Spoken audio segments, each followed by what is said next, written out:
life changed forever when her father passed away. His sudden death left her and her mother, Ogechi, in a state of profound grief. Ogechi, a resilient woman, took to farming with renewed vigor, determined to provide for her daughter and ensure she received a good education. Amara, a beautiful 18-year-old girl with a bright future, watched her mother's tireless efforts and vowed to support her in any way possible.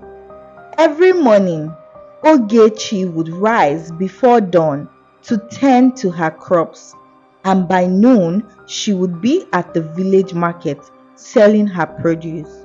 The villagers admired her strength and dedication. Meanwhile, Amara took on the responsibility of babysitting the village children to earn extra money. She was determined to assist her mother in saving up for her university education in the city. Ogechi's love for her daughter was evident in every action she took. She managed to save enough money to send Amara to high school, a significant achievement in their village. Amara excelled in her studies, driven by the desire to honor her mother's sacrifices. She dreamed of attending a prestigious university and bringing pride to her family. Despite their struggles, there was joy in their lives. Amara's laughter filled their small home, and Ogechi found solace in her daughter's success. However, life was not without its complications. Amara had a secret crush on Ugo, the most handsome boy in the village. His charm and good looks made him the object of many girls' affection, but he only had eyes for Amara. Ugo was known for his striking features and confident demeanor. He was the son of a wealthy farmer and had a future full of promise. Despite his popularity, he was drawn to Amara's beauty and intelligence. Their connection was instant and undeniable. They began to meet in secret, sharing stolen glances and whispered promises. One evening, under the cover of twilight, Ugo confessed his feelings for Amara. She blushed and admitted she felt the same way. They started sneaking around the village, sharing kisses and tender moments. Amara had never felt such excitement and happiness. It wasn't long before their love deepened, leading to their first intimate encounter. Making love to Ugo was a significant moment for Amara. It was her first time and she was nervous, but Ugo, with his experience, was gentle and reassuring. They promised to always be together and dreamed of attending the same university in the city. Their love was passionate, but they had to be careful to keep it hidden from the prying eyes of the villagers. As their relationship grew, they continued to meet in secret. Their love blossoming in the shadows, they often talked about their future, making plans to leave the village and build a life together. However, their secret meetings soon led to a tragic event that would change everything. One sunny afternoon, while babysitting a 2-year-old child named Chima, Amara decided to take him to her favorite spot by the riverside.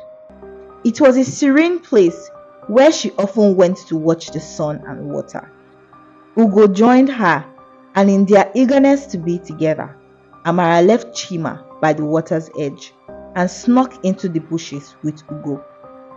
After they were done making love, they emerged from the bushes only to find Chima missing.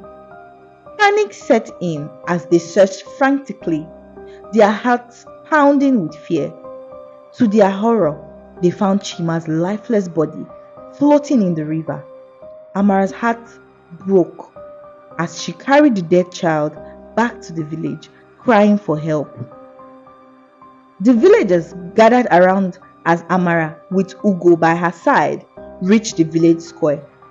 Chima's mother, Nneka, who was known as the river goddess, arrived, her grief turning into fury. In a voice filled with anger and sorrow, she cursed Amara, declaring that she would never find a husband nor bear her own children. The villagers, terrified of Nneka, remained silent.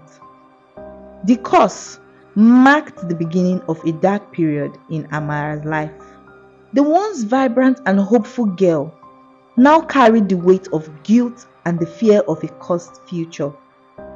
Ugo, unable to cope with the turn of events, began to distance himself from Amara. His rejection from his dream university only fueled his resentment, and he blamed Amara for his misfortune. Amara's life became a living nightmare. The villagers were relentless in their gossip about her. She became an outcast with no friends and no one to confide in.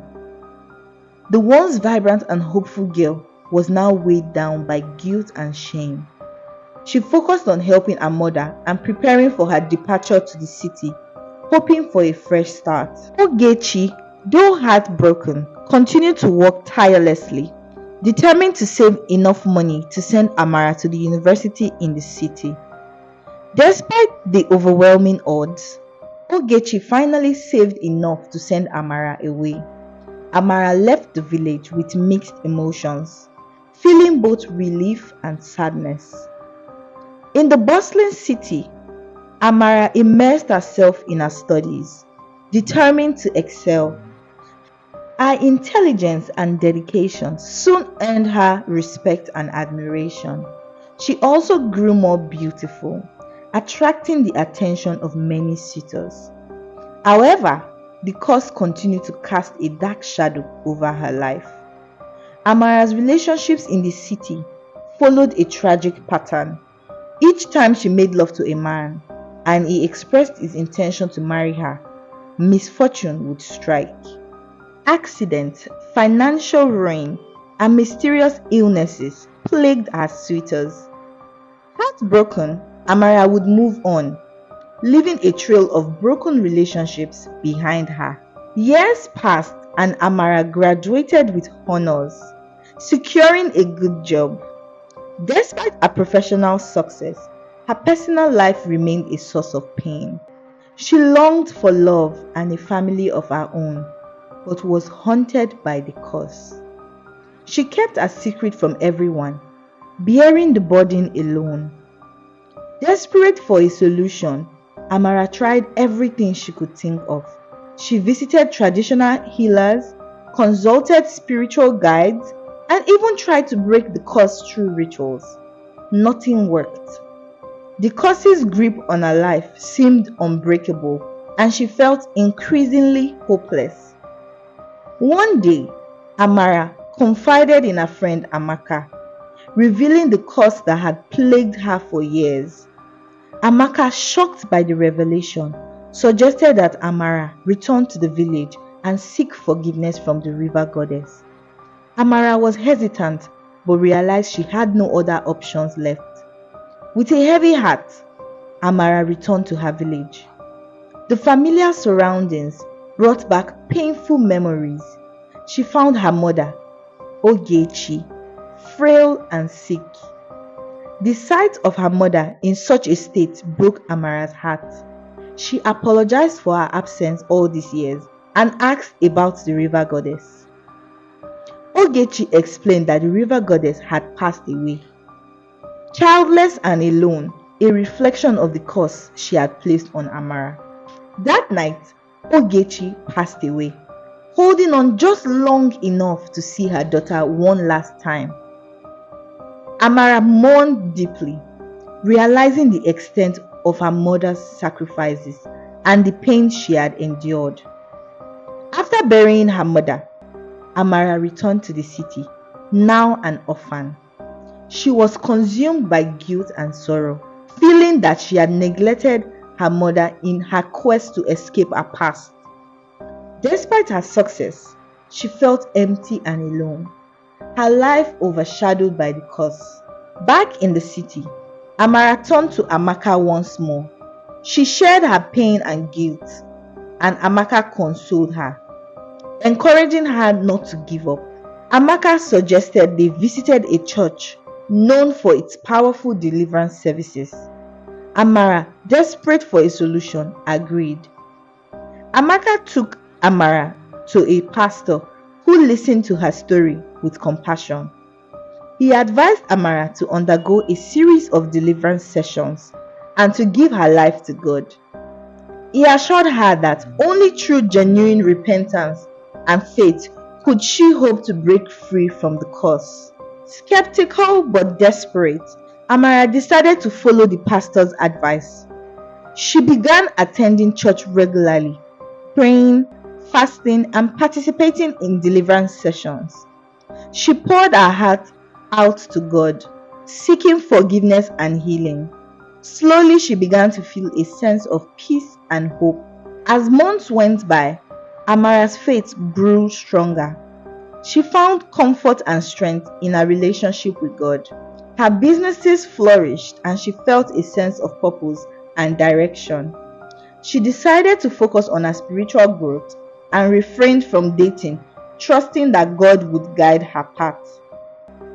One day, while working on a major project, Amara met Chike, a successful businessman who needed her services.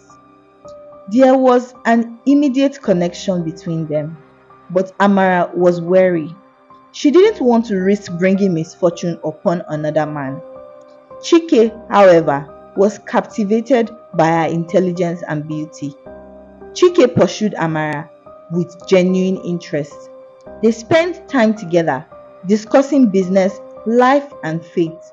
To Amara's surprise, Chike respected her boundaries and didn't push for a physical relationship. He told her that he honored God's commandments and wanted to wait until marriage. As her relationship deepened, Chike proposed to Amara. She was elated but also terrified of the curse. She prayed fervently, hoping that a newfound faith would protect their relationship. With a mixture of joy and fear, Amara accepted Chike's proposal.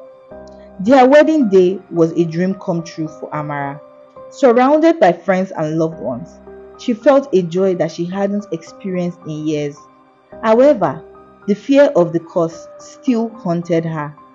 She prayed continuously, hoping that her faith would shield them from misfortune. Weeks into their marriage, Amara struggled with the fear of making love to Chike. She didn't want to bring misfortune upon him. Chike grew concerned about her reluctance, but Amara was scared to tell Chike about her past and the curse. She kept relenting to make love to her husband. But one day, she made up her mind and said she would do it, else she would have to tell him a secret. But she didn't want to tell him a secret because she was scared that he would leave her. Finally, Amara felt ready to make love to her husband. To Amara's relief, nothing bad happened after she made love to Chike. She felt a sense of liberation, believing that her fate had finally broken the curse. Their bond grew stronger, and they began to build a life filled with love and happiness. But she still kept her past a secret from Chike. One day, during a special date, as Chike would usually take her on special dates, a man approached their table, yelling at Amara and accusing her of ruining his life. Chike was confused, but Amara recognized the man as one of her past suitors. She cried, fearing that her secret had finally destroyed her happiness. Chike demanded answers when they got home.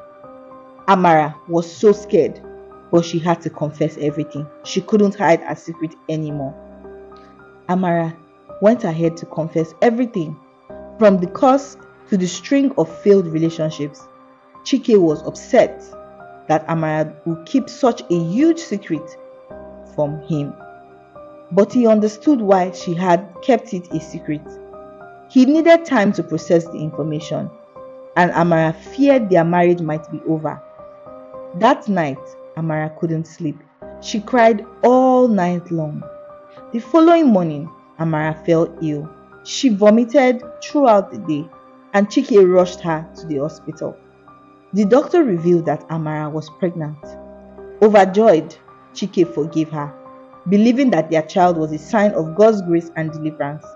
Amara was surprised but hopeful that this was a sign that the curse had been lifted. Amara's pregnancy brought new hope and joy to their lives. They prepared eagerly for the arrival of their child, cherishing each moment. Amara focused on her health and well-being, determined to give her child the best start in life. Chike was supportive and loving towards Amara, ensuring that she had everything she needed. Amara gave birth to quadruplets, a testament to the power of faith and forgiveness. The news of their miraculous birth spread, bringing joy and celebration to their family and friends. Amara and Chike cherished their children, grateful for the blessings that had come their way. Amara's faith remained the cornerstone of her life. She continued to pray, attend church, and read her Bible with her husband and her children, finding strength and guidance in her relationship with God. Her faith had brought her through the darkest times, and she knew it would continue to guide her. And so Amara and Chike and their lovely children lived happily together forever. Thank you so much for watching. If you enjoyed this story and if you learned anything, please leave a comment in the comment section.